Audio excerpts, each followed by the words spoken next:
Sa akong simpleng martial artist mula sa silangan. Sabi nila, minsan daw ay may itim na enerhiyang bumabalot sa akin, isang bagay na ikinababahala ng marami. Ang hindi nila alam, ang madilim na aurang iyon ay hindi sa akin.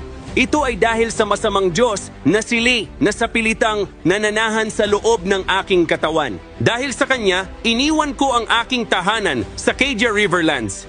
Naglakbay ako patungo sa Land of Dawn upang hasain ang aking sarili at humanap ng paraan para tuluyan siyang magapi. Ngunit tila kabaligtaran ang nangyayari.